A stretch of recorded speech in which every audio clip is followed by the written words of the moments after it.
Hello guys, I just wanted to do a small recording how to trade quadrants in a fair value gap. So you can see this is the 15-minute chart. I plotted this 4 quadrants in the 15-minute chart.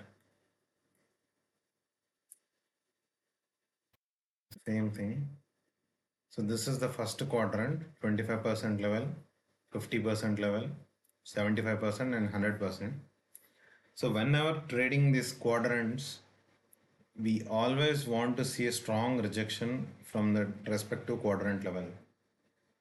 Say for example, this is the first quadrant when we had this retracement into this 15-minute fair value gap. You can see this price respecting this first quadrant, 25% quadrant level. So to trade that, I want to show you this 1-minute chart and this is the 15-second chart.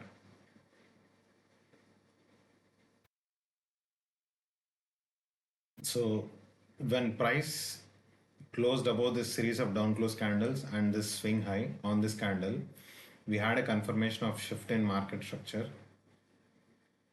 So we could have gone long.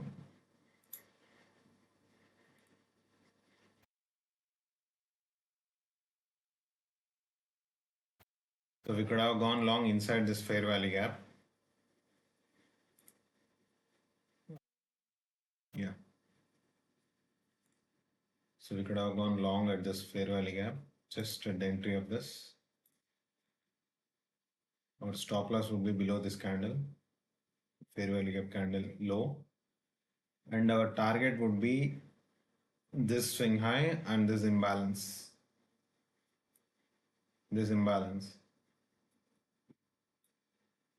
So this would have been one trade. See the reaction, guys. This is the top of the fair value gap. See the reaction on this 15-second chart and 1-minute chart. To the tick. To the tick.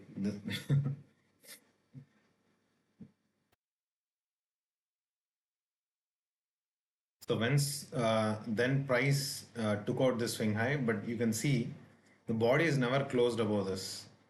Only Wicks went above this, but body is closed again below this. So this gave us indication that price is again going to come back, take out this swing low. So when price came back again, you can see this, we had a swing low formed here, but we did not see any kind of reaction from this level again. Like how explosive this reaction was at the first quadrant. So this red line is the midpoint of this 15-minute fair value gap.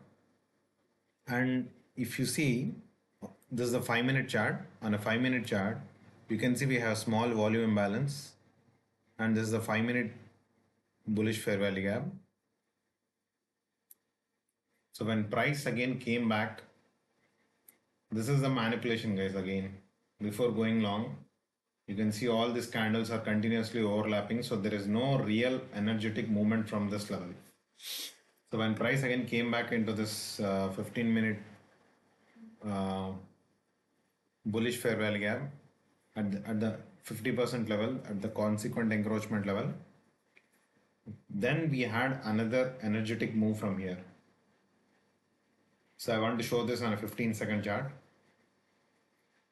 See, this thing was just manipulation. So the market makers were just building liquidity before so when price again came back, hit the exact midpoint of this 15-minute bullish fair value gap, we can see this energetic move. So if you are confident, you could have gone, if you could have entered once this swing high was taken, you could have entered straight away here. Okay, so you could have straight away entered once this swing high was taken out and this liquidity was taken out, and we had this consequent encroachment reaction from this. So we could have gone long here and our stop loss would be 50% of this down close candle, which is nothing but a bullish order block now. 50% below 50% of this series of down close candles. So somewhere here.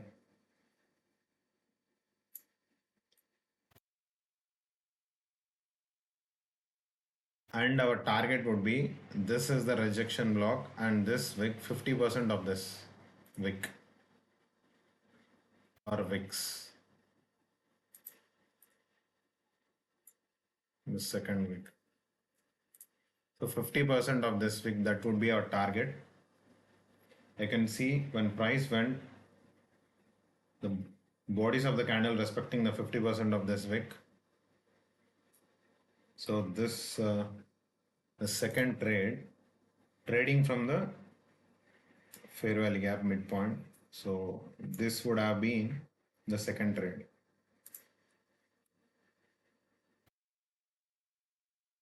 So again, the same concept, guys. So when we had rejection from this midpoint of this wick,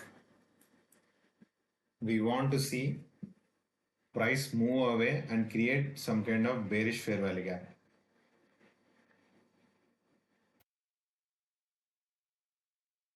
So here we moved away from this and we had a fair value gap.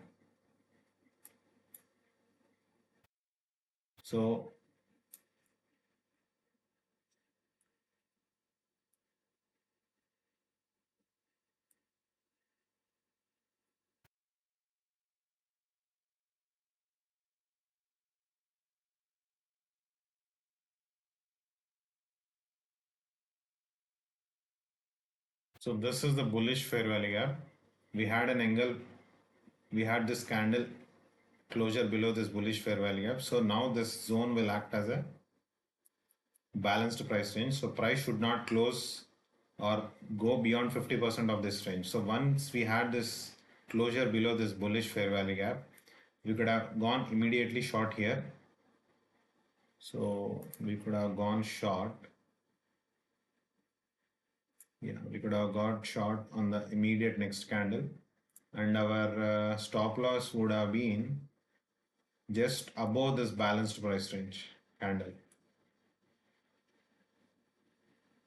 And our target would have been this rejection block.